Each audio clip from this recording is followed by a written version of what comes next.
नमस्ते, मी अश्विनी साई सौम्य सिस्टर चॅनलमध्ये आपलं सर्वांचं खूप खूप स्वागत आहे। सकाळ सकाळी इतकं की दमवत आहे ना, त्याला वाटलं मीही कुठे जाते का परिसारखं सकाळ सकाळी। कारण परला सकाळी अशी सवय खूप लवकर उठते, एवढं थंडीची काही गरज नसताना सकाळी सायकलवर फिरून येत असते। आम्ही बोलतो की बाई थोडंसं 8 8:30ला उठ, तिथून एखादी तुझी 2 फेरी झाले तरी चालतं। पण काय माहिती तिला एक सवय लागली, तिला वाटलं मी पण चालले काय। तर ही झेंडूचे फुलं नव्हे तर मखमलीचे आहेत, झेंडूचे टपोरे असतात। तर आज मार्गशीर्ष महिन्यातला तिसरा गुरुवार आहे ना, सगळ्यांना तिसऱ्या गुरुवारच्या खूप साऱ्या शुभेच्छा। म्हटलं सईचं आवरता माझं फुलं वगैरे तोडणं होईल, तसंच उंबरट्या पूजन एकतर एक काम करत बसलं की मग पूर्ण दिवस लागून जाईल। तर फळांमध्ये आपल्या सध्या पेरू आणि चिक्कू आहे।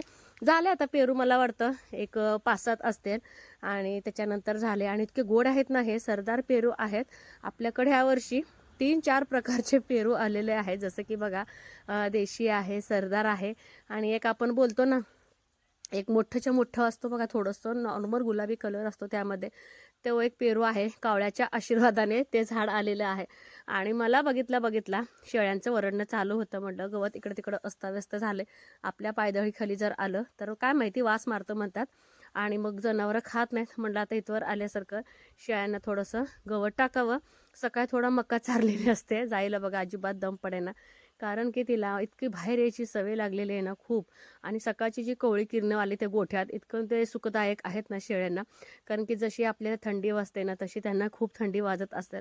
आणि एक ईश्वराचं त्यांना एक वरदान आहे, जसं माणसं उबदार कपडे घालू शकतात, बंद खोलीत राहतात, तसं जनावरांना तर बिलकुल करता येत नाही। पण त्यांना एक देवाकडून असं वरदान मिळालं आहे, उन्हाळा पावसाळा हिवाळा जी थंडी असते ना ते कव्हर करू शकतात। ते कशामुळं, त्यांच्या अंगावरची जी जास्तीचे केस असतात ना, त्यामुळे थंडी वाजत नाही।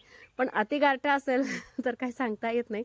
तसंच म्हटलं सईला इतकं उशीर झालं होतं, पळत सुटली होती। आणि तुम्हाला खरं सांगते, ह्यानी गाडीची चावी वगैरे घेईपर्यंत नेहमी गावात सोडावं लागतं। तर आपल्या इथंच एस टी थांबली, बरं झालं। कधी कधी थांबते, कधी कधी थांबत नाही, एस टी ड्रायव्हरच्या म्हणण्यानुसार आहे।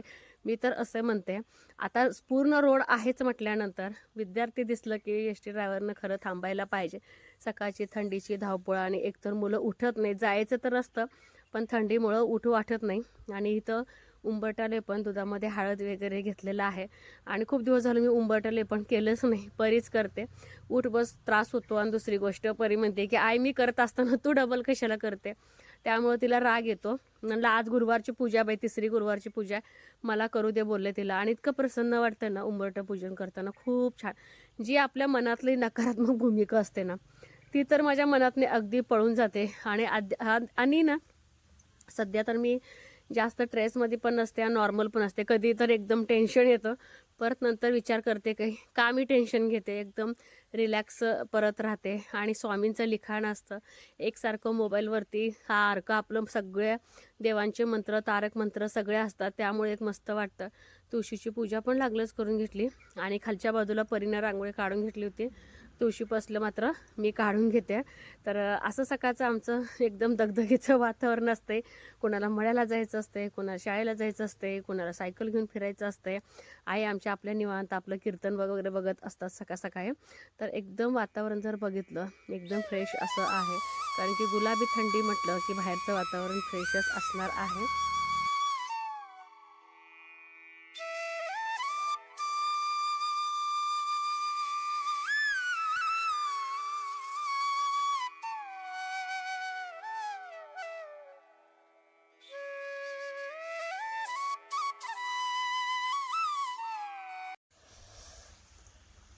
लागलीच एका बाजूला आपली घरची डाळ, टमॅटो आणि त्याच्यामध्ये 1 चमचा आपलं भाजीचं म्हणजे गोडे तेल टाकलं म्हणजे डाळ आपली थोडीशी पटकन शिजते।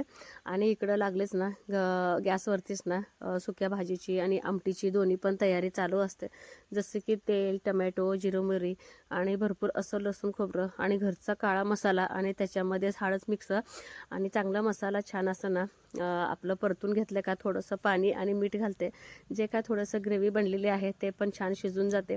पोरींचं असं म्हणणं असते की आई तू वांग बटाटा कधीच देत नाहीस डब्याला, बटाटा तरी सारखं असतोच, वांग पण असतं, पण कधी कधी त्यांना मिक्स भाजी खावावीशी वाटते। जेव्हा सुट्टी असते तेव्हा बनवते, जेव्हा डबा नसतो तेव्हा नसतं, असं दोघीची वरड असते। तर सुकी भाजीची तयारी, तसंच दळण दळायचं आहे। तर जास्त दगदग करत नाही, तर दिवसातून 1-2 टर्नच मी आज दळणार आहे, कारण की पुढचं काहीतरी काय नियोजन असतं त्यामुळं. आणि किमान अर्धा पाऊण तास लागतो गव्हासाठी. ज्वारीचं जर पीठ असेल, ज्वारी जर दळायचं असेल तर चांगलं तासभर लागतं, थोडंसं सावकाश होतं. स्वयंपाक आवरेपर्यंत म्हणजे चपात्या लाटेपर्यंत माझं दळण झालेलं आहे. एक तर एक करत बसलं की मग पूर्ण दिवस लागून जातो. चपात्या लाटायला जायच्या अगोदर दळण टाकून जाते, म्हणजे चुलीवरची लकीची भाकरी, चपाती आणि आईची पण इतकी मदत होते ना, त्या भाजायला असतात. आणि दररोज थोडं थोडं किचनचं काहीतरी काय करावं बोलते. जसं की बघा, होत नाही म्हणून जर बसलं कुठं तरी क्वचित बारीक बारीक गोष्टी दिसायला लागल्यात, तरीही दररोजची झाड झटक माझी असतेच, म्हणजे असतेच.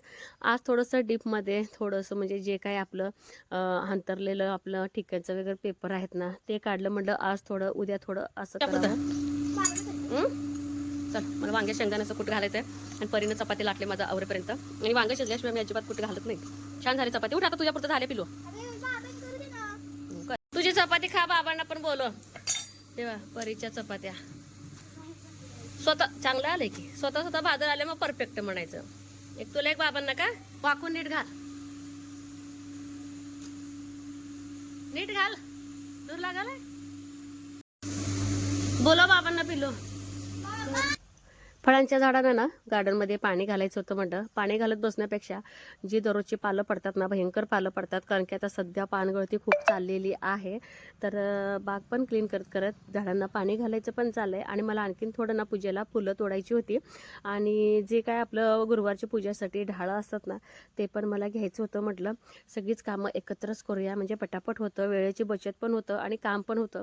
जास्त दगदग न करता माझ्या हिशोबानं माझं काम असं चाललेलं होतं. किती जरी दररोज क्लीन जरी केलं, हाय असंच दररोज ढिगारा पडतो, इतकी पानगळती चालू आहे. नाही, संध्याकाळचे 4:05 झाले, तर पूजेची तयारी सुद्धा मला करायची आहे. पूजा सकाळीच मांडून घ्यावी बोलली, आणि पूजा पण करून घ्यावी. पण सई अशी बोलली की गेल्या गुरुवारी परीचा नंबर होता, आणि ह्या गुरुवारी सईचा. परी सकाळी वाचली होती, तरी सुद्धा सई घरी आल्यानंतर हातपाय धुवून पूर्ण पुस्तक वाचली होती. तर तिला खूप आवड आहे. तर चला म्हटलं मुली आल्यावरच करावं, अशी पण काय गडबड करायची. तर बघा, आज परी जाताना सांगितली होती, आई खपली गव्हाची खीर बनव. तर दरवेळेस थोडंसं जास्त क्वांटिटीमध्ये बनवते, तर अगदी 1 पाव किलो होईल इतकीच खीर मी ना दुपारी सडून घेतली. जसं की आपण तांदूळ धुतो का स्वच्छ, तसं गहू धुवायचं, आणि मिक्सर खटका बंद चालू लगेच आपल्याला वरती कळतं त्याचं साल निघालेलं. आणि मी गहू भिजत घातलं, जे सडलं होतं स्वच्छ धुतलं, आणि मला वाटतं आता भिजत घालून पण 2 तास झाले असतील. म्हटलं चला. आणि इकडं ना कुकरमध्ये पाणी गरम करायला ठेवलंय खिरीसाठी, अंदाज 1 तांब्या ठेवलाय, आणि त्याच्यामध्ये आपलं जो नाश्त्याचा चमचा असतो का नाही, 1 चमचा तेल घातलंय, म्हणजे खीर खाली चिटकत पण नाही, आणि दुसरी गोष्ट पटकन शिजायला मदत होते. एक 8-9 शिट्ट्या घेते मी. घरचं गहू असले थोडं जास्त शिट्ट्या लागतात, विकतचं जर सडलेली खीर आणलं का 1 5-6 शिट्ट्यात होऊन जातात. कामं तर इतक्यात काय सांगू. बागेत झाडं, पाणी घालत, शेळ्यांचा चारा, आणि फुलं पण आणली, आणि जी फळांची ढाळं आहेत ते पण सगळं आणून घेतले. आणि सकाळपासून आता मला वाटतं 3री टर्ने डब्बा लावायची. एका वेळेस 200 दळलं जाते. आम्ही जास्त लोड घेत नाही गिरणीला. जसं की बघा, सकाळी नळाला पाणी आलं होतं, तर पाणी भरण्यात 1-2 तास गेला. परत थोडं आपलं खाणं पिणं असतं, त्यामुळं थोडंसं मग रेस्टवरती. आता म्हटलं खीर शिजायला टाकावी. खीर शिजायला टाकत गिरणीतलं जे काय सकाळी दळलं, म्हणजे दुपारी ते 12 वाजता दळलेलं दळण आहे, ते पीठ काढायचं, आणि दुसरं गहू दळायला टाकायचं आहे मला. आणि पाणी उकळल्याशिवाय खीर आपल्या ह्याच्यामध्ये शिजायला टाकायचं नाही. आणि कपडे पण घडी करायचे आहेत मला, दररोजचे आपले कपडे. तर बरीच अशी काम आहेत. मुली येईपर्यंत कसा वेळ. बरेच का नाही, खीर भिजायला ठेवली होती. हे बघा किती छान आपली खीर भिजली गेली. जसं की हे बघा लगेच कट होते गहू. तर हे पाणी मी सगळं उपसून घेणार आहे, हे पाणी, कारण की ह्याच्यावरती तांब बघा, इतकं 2 वेळा गहू धुतले तरी पण गव्हावरचं इतकं तांब आलेलं आहे. हे पाणी अजिबात गार पाणी बिलकुल ना आपल्या ह्या आपल्या गरम पाण्यामध्ये मिक्स करायचं नाही. तर आणखीन पाणी उकळलं नाही. चला, पाणी उकळलं का ह्यातलं तोपर्यंत पाणी काढून घेते, आणि सगळं पाणी उचलून फक्त गहूच मी शिजायला टाकणार आहे. आणि तोपर्यंत थोडीशी बाकीची पण कामं करून घेते. बघा, सगळी कामं आवरतात बघू 5:30 वाजले. पोरी पण आले, सगळ्यांसाठी चहा ठेवलाय, आणि पूजा तर मांडायला बसली होती. अर्धी पूजा मांडली, दाखवते तुम्हाला. परत पान ह्यांना सांगायचं लक्षात नाही विड्याचं पान. तर परी शाळेतनं आल्या आल्या का नाही तिला पाठवलं गावात पान आणायला. तोपर्यंत म्हटलं आपली खीर बघू शकता तुम्ही इतकी छान शिजली गेल्या, अगदी पातळ मस्त. तर एकसारखं गरम गरम फुटले एकदम काय होते. त्याच्यामध्ये गूळ तूप आणि आज काय ओलं खोबरं नाही आपलं वाळलेलं, कारण की खीर क्वांटिटी थोडी. वाळलेलं खोबऱ्याचे खीस आणि सुंठ बडीशोप आणि वेलायची इतकं मी घालून ना खीर करणार आहे. तर चला चहा पण उकळते. परी आले की नाही पटकन अर्धवट मांडलेली पूजा पूर्ण करून घेते आणि सगळं म्हटलं पटपट आवर हातपाय देऊ म्हणजे तिला पुस्तक पण वाचायला येईल. अगदी मऊसूत अशी ना अशी पोटरी फुटली की आपलं खीर झालं समजायचं. फक्त आणखीन थोडं चमच्यानं असं जोर लावून आपलं छान असे फोडून घ्यायचं म्हणजे आपलं गूळ वगैरे घालायला खीर आपली अगदी रेडी आहे. फक्त रात्रीच्या जेवणापुरतं प्रत्येकाला एक एक प्लेट येईल इतकंच बनवले, कारण की मागच्या वेळेस खूप खीर राहिलेली. परवा आणली काय बघू आणले बरोबर आपले पानं पण आणले. आता मार्गशीर्ष महिन्यात लय महाग असते बाबा है नाही. खीरमध्ये ना सुंठ बडीशोप आणि वेलायची आणि कोरडं आज किसलेलं अगदी थोडंसं खोबरं घातलंय आणि गुळ आणखीन मेल्ट व्हायचं आहे. म्हटलं आता प्रसादाला घ्यावं.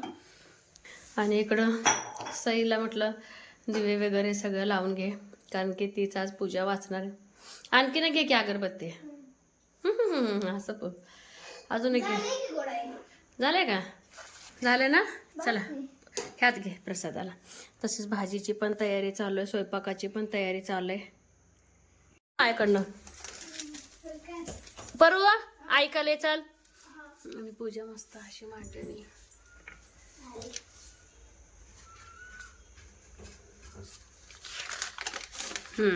आता ह्यावेळेस लक्षात ठेवलीस बघ बरोबर. तुला पण हळदी कुंकू लावते.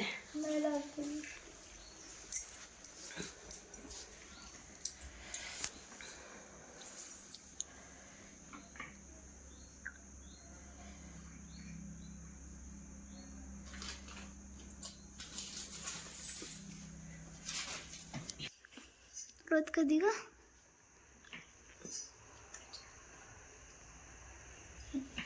मला जरा हळदी कुंकू लावून मग देवीची कहाणी मन लावून ऐकावी, ध्यानात ठेवावी. श्री लक्ष्मी देवीची कहाणी द्वापार युगाची ध्यानात ठेवावी. श्री लक्ष्मी देवीची कहाणी द्वापार युगाची अधिष्ठात्री, सौराष्ट्र देशाची मोहिनी श्री लक्ष्मी देवी.